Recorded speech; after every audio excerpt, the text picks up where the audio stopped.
A proposal for the impeachment of United States President Donald Trump has been submitted to the United States House of Representatives, and it would seem that this is yet another proposal for impeachment, and Trump has nothing to worry about at all.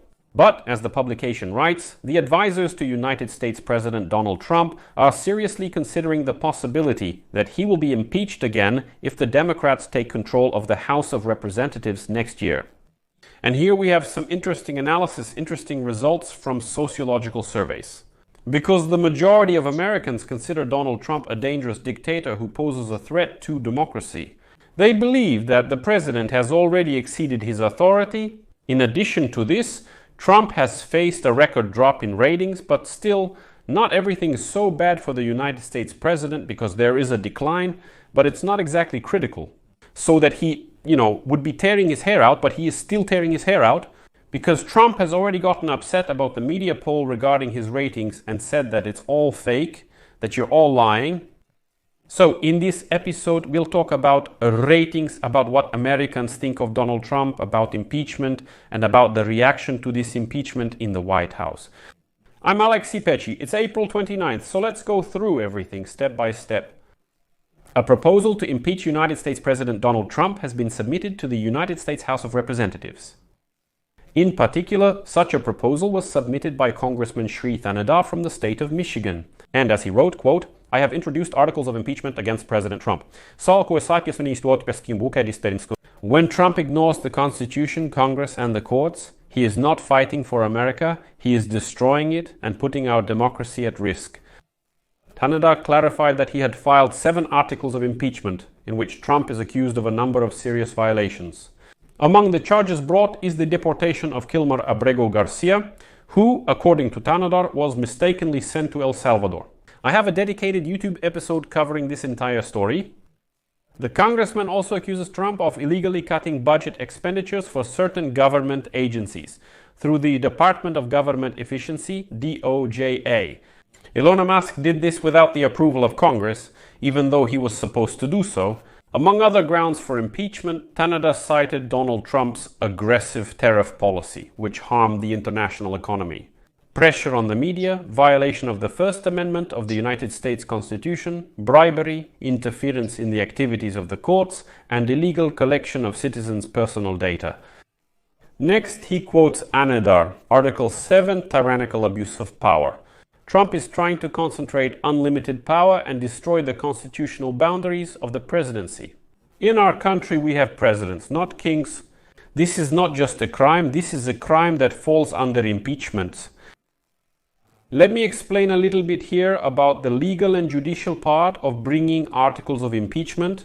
Impeachment is a procedure of judicial accusation, including criminal accusation. Persons, municipal or state officials, up to the head of state, with the possible subsequent removal from office. According to Article 2, Section 4 of the United States Constitution, impeachment provides for holding federal officials and the president accountable by removing them from office.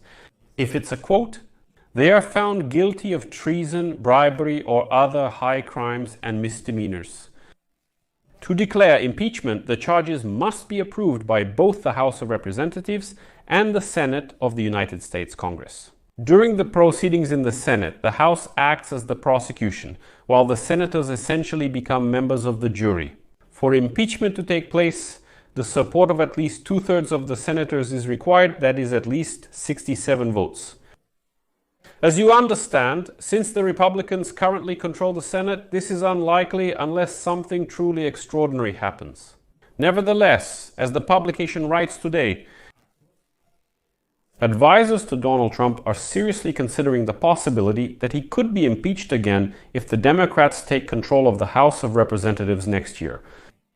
And public opinion researcher John McLaughlin stated that he is confident that if the Democrats gain the majority in the House, they will definitely announce impeachment again.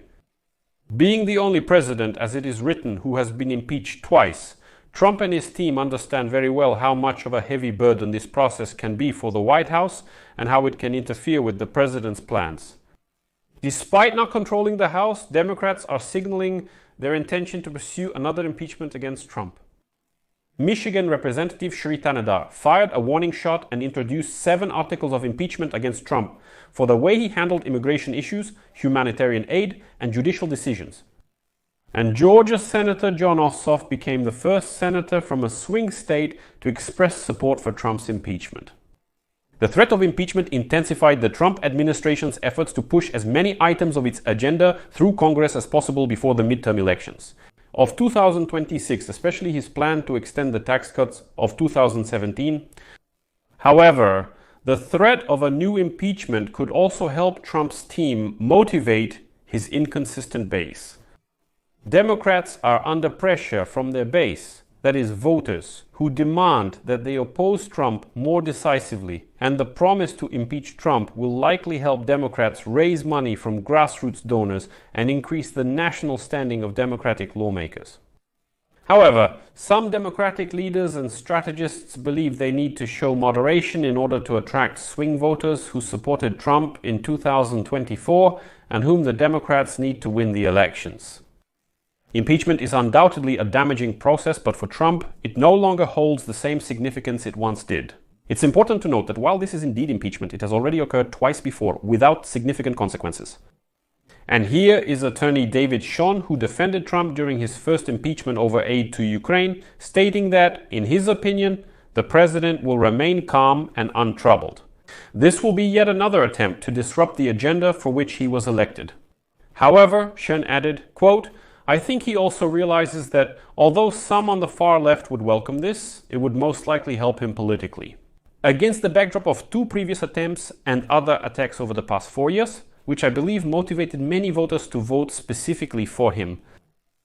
Here I would like to remind you that if they win the elections to the House of Representatives, which will take place in November 26th, the Democratic Party will have an opportunity in 2027 to vote for the impeachment of Trump in accordance with any charges at all against him.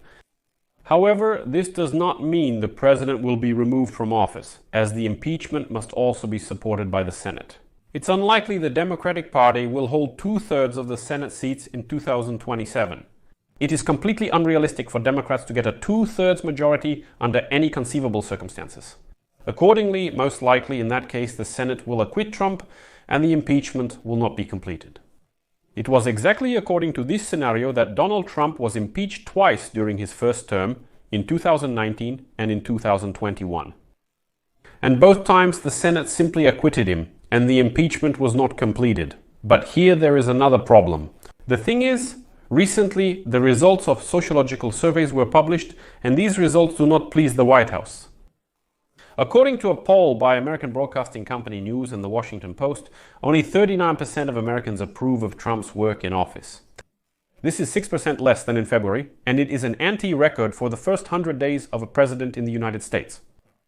It's noteworthy that the previous anti-record was also set by Donald Trump during his first term. It's crucial to note that the decline in the president's ratings is not surprising, because after every election, any president faces polarization in society since some new initiatives are introduced. Of course, some people like it and some people don't. But in Trump's case, it's more than usual because of the excessive radicalism of the American president. That's it. And furthermore, Trump intentionally exploits the polarization in American society, consistently contrasting himself with Joe Biden's previous administration and the Democratic Party overall. Well, that is, roughly speaking, almost half of American society. A cruel joke is played on Trump by the unreality of many promises he made before the elections. And this is mainly connected with unrealistic expectations. That is, everyone invested something of their own when they supported Donald Trump in the elections. People anticipated various changes, including migration, tariffs, stable prices, and lower costs. In the end, if problems with prices, access to medicines, medical care, and so on continue to accumulate, this will lead to a prolonged decline in ratings. And Trump can, of course, remain an influential president even with very low ratings, since he also controls Congress, at least until the midterm elections. The year 2026. Therefore, yes, Trump's ratings are falling, but not to the extent that he should be too worried about it. He has time until at least November 2026. On the other hand, there is another sociological survey that was conducted by the Institute for Public Religion Research, and the results of this survey are published by the publication I. It states there that the majority of Americans consider Donald Trump a dangerous dictator who poses a threat to democracy. They believe that the president has already exceeded his authority. The poll results were published on April 29th. Well, in fact, practically on the 100th day of Trump being in power, they are the latest sign that he is losing support for his immigration and economic policies. Two issues that significantly influenced his election. 52% of those surveyed agreed with the statement that Trump is a dangerous dictator whose power should be limited before he destroys American democracy. 52% of those surveyed expressed the greatest dissatisfaction with Trump's attempts to carry out mass deportations, introduce comprehensive tariffs, strengthen control over universities, and fire or lay off more than 100,000 federal employees.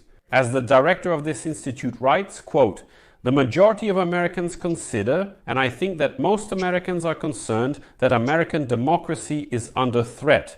On the other hand, 81% of surveyed Republicans said that they still believe that, quote, Trump is a strong leader who should be given the power he needs to restore America's greatness." As you can see, there are differing opinions here as well, but nevertheless, as I said, Trump shouldn't worry too much about this. But Trump, in his own characteristic manner, has already lashed out at the American media and declared that the media polls regarding his ratings are fake. And according to him, Donald Trump's administration is working better than ever. Next is a quote from Donald Trump. "The polls of the lying media, just like these fake news themselves, are fake. We are doing great, better than ever before." Well, he didn't specify exactly which publications upset him because there were several different polls. But nevertheless, Trump says it's all fake. Yes, it's considered impeachment and will likely be a repeat of the events in 2019 and 2021. So here I put an ellipsis. Share your opinion and conclusions in the comments under this episode. Subscribe to the channel, click the bell, and don't forget to leave a like. That's all for now. Take care, everyone. Bye.